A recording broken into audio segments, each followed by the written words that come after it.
I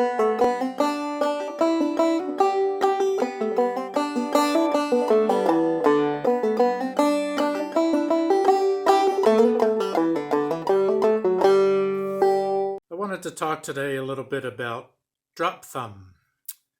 Um, this is a technique that we use as clawhammer banjo players, old time banjo, and it's a real bugaboo with a lot of people, and people seem to have a lot of trouble with this technique sometimes. And I wanted to give you a couple maybe hints as to how to make this a little bit easier for you. For those of you who don't know what drop thumbing is, you hear people talk about double thumbing and drop thumbing. Drop thumbing is the same as double thumbing, except, let me move in a little bit here.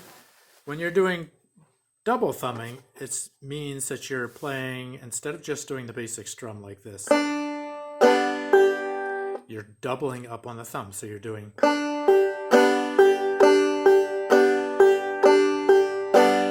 so that's double thumbing using the fifth string. So you're playing the fifth string on the second and fourth beat. Drop thumb just means that you're using that thumb and you're dropping down to play one of those inside strings.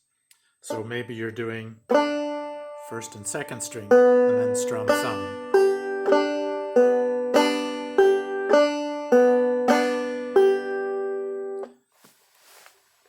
So why would you have to use drop thumbing at all? You don't have to, but it can make a tune that you're learning sound just a little bit different, more full. And I myself use it quite a bit because I think I'm mostly a melody style player rather than a rhythm style player. And I think that's because I have learned most of the tunes that I know from fiddlers. So I'm trying to mimic what the fiddle's doing rather than be more of a rhythm instrument, which is often the case for a banjo. So if you take a tune like, say, Cripple Creek, which is a real common bluegrass and old-time tune, the basic tune just goes like this.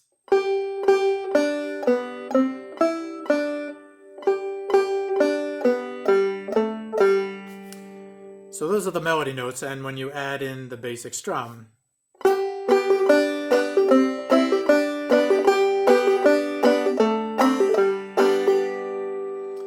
okay, so that works, and especially if you have a fiddler or someone else playing the melody also with you, so that keeps the rhythm going, but you can also do some of the melody.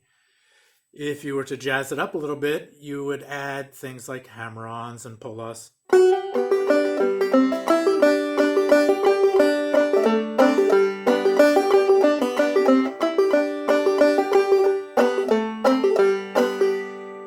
So that's one way to add some extra notes to it. Another way, though, would be doing some double thumbing. So if I just do double thumbing, this is not drop thumbing. This is just staying on that fifth string, but I'm going to play it every time that there's a possibility to. So I'm going to play it every second and fourth beat. So 1, 2, 3, 4. So.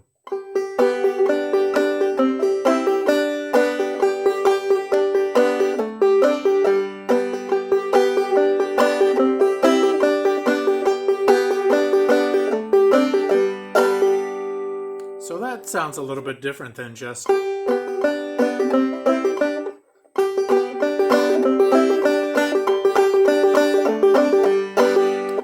And that's fine to play it all the way through like that, but it gets pretty repetitive in your ear, and it sort of sounds like a machine gun after a while. Another way to get some of the same effect would be to do drop thumb. So you could do something like this.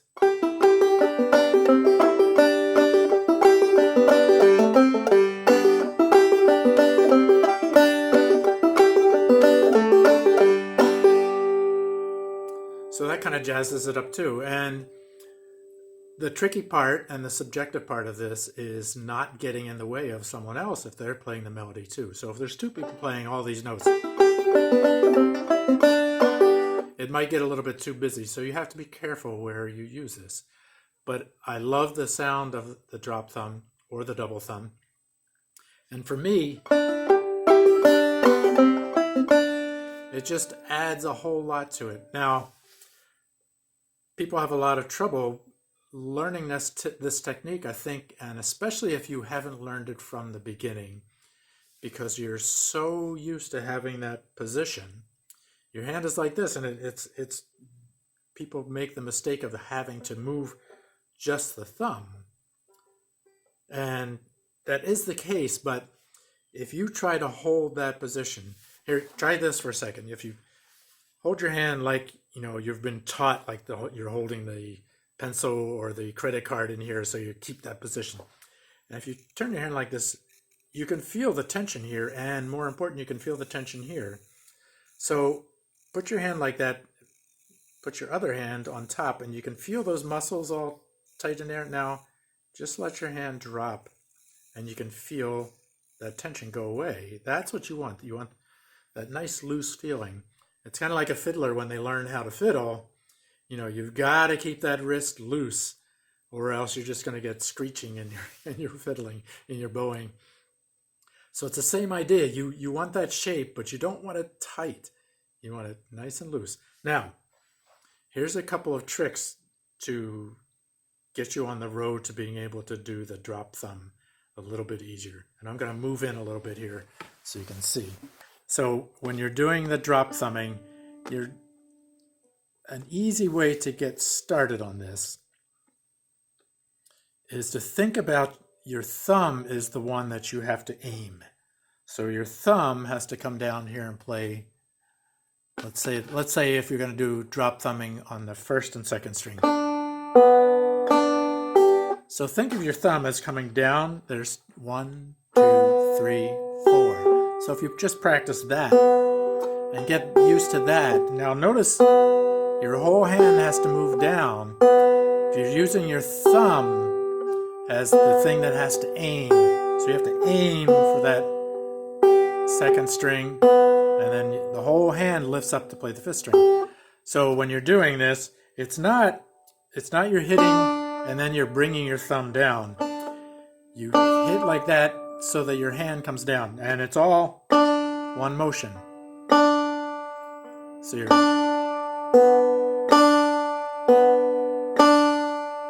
it's the same idea as when you're learning the basic strum. I teach people to get used to having that thumb out to the side by hitting that, landing right on that fifth string. It's the same idea when you're doing the drop thumb. You play the note and then your thumb is right there. And then you lift your hand. It's not hit and then thumb.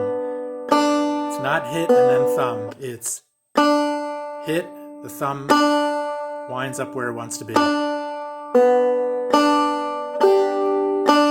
So you really can just look at your right hand or left hand if you're left-handed.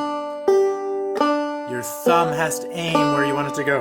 So thumb to the second string, thumb to the fifth string. So eventually,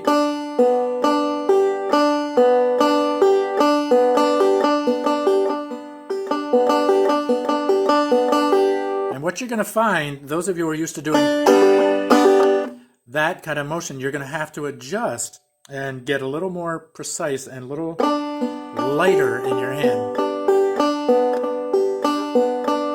And of course, after you do that, then you can try some of the inside ones. You could do maybe the second and third string. But it's the same idea. As you hit with the melody note, your thumb is already there. You're not hitting and then going to pluck that string. You're hitting and your thumb is right there already.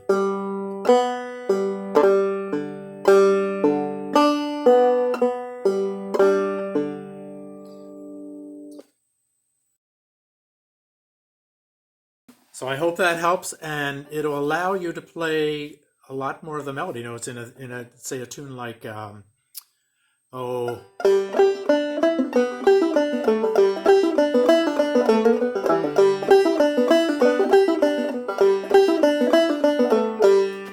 Horses at Stony Point. If you have any questions, just put them in the comments below and I will get back to you about it, and I hope this leads you to much more melodic playing. Great, thanks.